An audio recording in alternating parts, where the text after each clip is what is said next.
So the other day, someone posted on one of my videos, Dave, what do you really think about the Earth 2 project? Because from the tone of your videos, it seems like you're on the fence. And they are correct in saying that.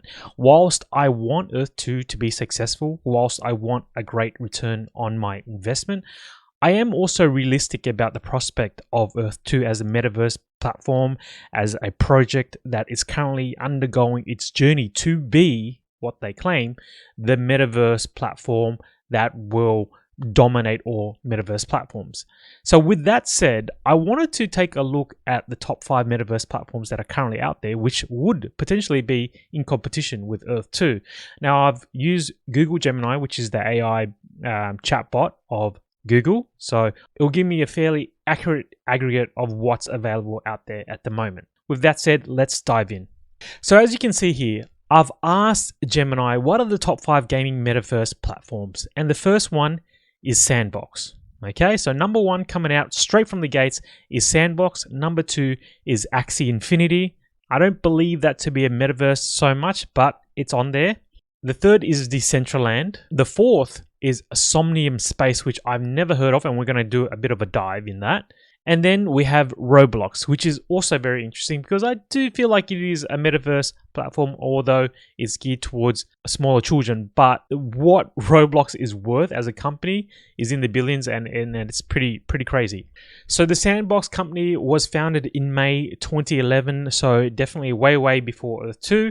And they launched their first alpha version in November 2021. So as you can see, a solid 10 years before they actually launched a pre-alpha version of their platform. And if we can remember, Sandbox has a lot of partnerships. They partner with Snoop Dogg, they partner with Atari, they partner with all these big names, and they really capitalize on that period when NFTs were just going crazy. And here you see some of the brands: Steve Aoki, Paris Hilton, The Walking Dead, Smurfs, Ubisoft, Warner, Playboy. So all these big names bought land on the Sandbox. Now, granted, it's kind of been slow going for some period of time, and if you watch YouTube videos, there's a lot of YouTubers out there saying that, you know, it's not so much the big metaverse platform that they had hoped it to be. So if we look on CoinMarketCap, we see that the Sandbox token, launched on the Ethereum blockchain with a max supply of 3 billion, peaked at about $7.17 in November 2021. Like I said, bull run, and it's been really slow going ever since. So the Sandbox hasn't been doing too great of late. So let's look at the next one, Axi Infinity. Axi Infinity was a play-to-earn game where you can buy these little axes, these little monsters, and you can also buy land, and from that you can fight, breed, and earn passive income in the form of, I think it was called Smooth Love Potion. Let's take a look at this. So here you see the main website for Axi Infinity. Very vibrant, very colorful, very cute. And it was the game that really propelled the idea of play to earn into the mainstream media. It may have not been the first one, but it was probably the first successful one that really made the whole play to earn genre blow up. Now, that was partly due to the fact that these little Axes cost so much to purchase, and there was so much Ethereum flowing in to this game, and not to mention there was a lot of hype around developing countries being able to earn, you know, a month's wage just from playing this game for a day or two. So that was really exciting, and that's really what captured a lot of attention in this Axi Infinity game. So as you can see here, this is their marketplace. So the total volume in 24 hours was 22 ETH. The last 30 days, 684 ETH was pumped through this game, and you can see that you can sell Axi Infinities, the monsters, there's accessories, there's plots of land items and bundles and everything else. So if we look at Axi Infinity, the token on CoinMarketCap, we see it's currently trading at $9.54, having dipped pretty much, let's see what it's dipped up at all time. It's been the slowest for some time now. It actually peaked again around November 2021 during a bull at $145. So a massive drop since that all-time high. Now, the Axi Infinity token is the governance token of the game, which allows you to vote on decisions and really shape the decision making and the game mechanics of Axi Infinity. They do have another token called Smooth Love Potion, which is what you earn as in-game currency, which you can also sell. And let's take a look at that. So this is Smooth Love Potion. It is earned by playing the Axi Infinity game. It's a digital asset, serves as a replacement for experience points, and we see it here currently trading really low with a 97% drop from its all-time high of 37 cents. So at its all-time high, people earning 10, 50, 20, 100 maybe Smooth Love tokens. And like I said, people in the Philippines who were playing this, they were setting up these academies and they were setting up all these groups, and they were kind of pooling their Smooth Love potions all together, and they were making decent amount of income again for these developing countries. So that really propelled Axi Infinity into the mainstream psyche of the crypto bulls out there. Now, the third one is Decentraland. Decentraland is a virtual world that is owned and operated by its users. Users can buy land, build on it, and create their own games and experiences. Decentraland also uses the Ethereum blockchain, which allows users to own and monetize their creation. And they were really doing some exciting things. They streamed a lot of the tennis matches from the Australian Open through Decentraland, and there were all these events, and they had NFTs, and I was invited as part of the media group to really experience the first time that a tennis Grand Slam event was streamed in a metaverse, and it was decent. It was kind of fun. The idea was very novel, but for the most part, it wasn't what you wanted to see in a metaverse. It wasn't that you could slip on your goggles and sit right in front of the players and watch the game. It wasn't like that, but I think the idea was in the right direction. And again, it was fun, it was novel, it was interesting. So let's look at their token, which is called Mana. So Mana is currently trading at 61 cents with a total supply of over 2 billion tokens. It reaches all-time high at about $4.70 again in November 2021. We know that was a massive bull run, so it's pretty much dropped significantly again, like many of these tokens during that time. And Decentraland, I don't know what the user population of Decentraland is, but when I did go in there many years ago, it was pretty average. It wasn't very exciting. The graphics were again quite subpar. It's nothing that to really get excited about, but it was a novel experience. So number 4 is called Somnium Space, which I have never heard of whatsoever.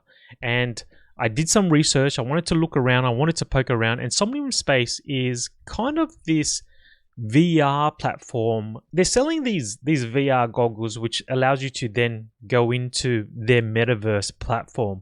Again, very interesting. Not only are they developing the tech, but they're developing the platform as well. So I'm going to watch with you this little snippet of a CNN kind of article or story that was done about a Somnium Space.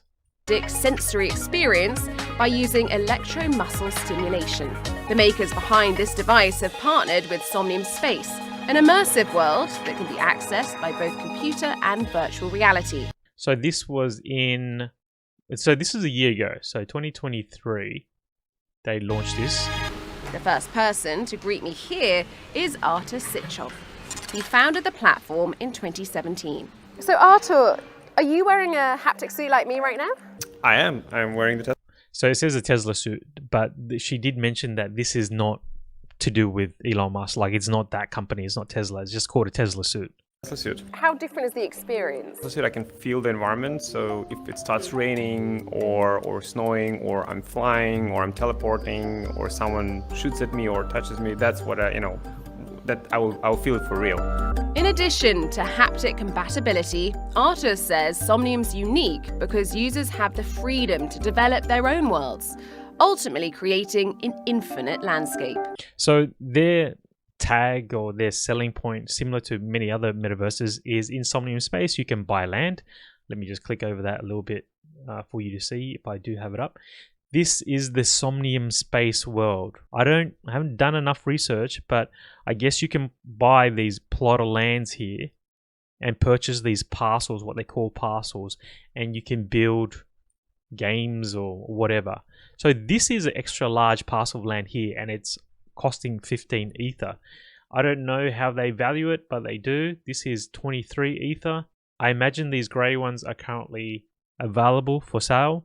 But again, Somnium Space is just one of these online metaverse platforms where you buy virtual land. The selling point with Earth 2 is it is that familiarity, right? You're buying something that you're aware of. You can buy, a piece of land that has a current landmark that is a one-to-one replica of current Earth. So it's that novelty. The first world we visit features a chessboard, a jukebox, and a dance floor. Here, Arthur introduces me to Eric and Nicole's stack. So this reminds me of VR chat, but obviously they're using VR goggles and haptic suits. A married couple known in Somnium by their avatar names, The Real Cyberpunk and Crazy Nikki. Anna, I'm telling you, better than any club. I'm enjoying it in the metaverse. I'm probably going to find this excruciatingly embarrassing to watch it in real life. Eric's been developing and building in Somnium for more than a year. Okay, so you can go watch that yourself. Somnium seems pretty interesting. If you hop onto CoinMarketCap, their token is known as Cube. So Somnium Space Cubes currently trading at $1.15. So not doing too bad. If we click on the all-time graph here, we see that it probably peaked around, I think when I was looking at it before, $20 something, $24. And interestingly, again, their max supply is 1 billion, similar or the same to Earth 2's proposal.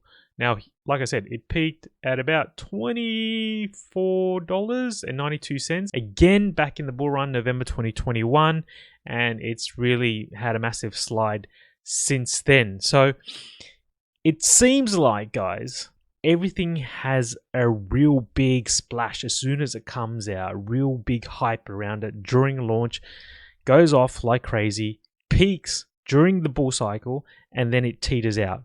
Perhaps that is something you want to think about come the launch of the Earth 2 token. It might spike, and then for years to come during the bear market, there'll be massive opportunities to buy it at a very, very discounted price, going from something like this is $24 all the way back down to $1. So that's what Cube is currently trading at the moment. So the last one is Roblox. And if you're not familiar with Roblox, you probably don't have any kids. But Roblox is an online gaming platform that is often considered to be a metaverse pioneer. Roblox allows users to create and play games in a variety of genres. While Roblox isn't built on the blockchain, it does have strong virtual economy that allows users to buy and sell in-game items. Now, my sons love playing Roblox. There's so many different games on it, and it's worth a bunch of money. Its current market cap is $24.8 billion with over 216 million active users per month. And it has a massive market, and they use Robux to sell in-game items. And in 2019, they mentioned that over $100 million in developer revenue was paid out. So Roblox, even though it's not on the blockchain, is still a very, very strong play in this virtual metaverse world. So we've looked at the top 5 according to Gemini anyway, and it's interesting for you to kind of visualize and compare where Earth 2 sits within that ranking at the moment. Do you imagine Earth 2 to be right up there with these guys? Although one could argue that a lot of these platforms is not that impressive so far. Whilst they are not impressive, they still have a head start when it comes to developing a metaverse, and there's room for these guys to improve because they're already first movers. So with that said, guys, that is the top 5. I thought that was just an interesting look into what we can expect in the future.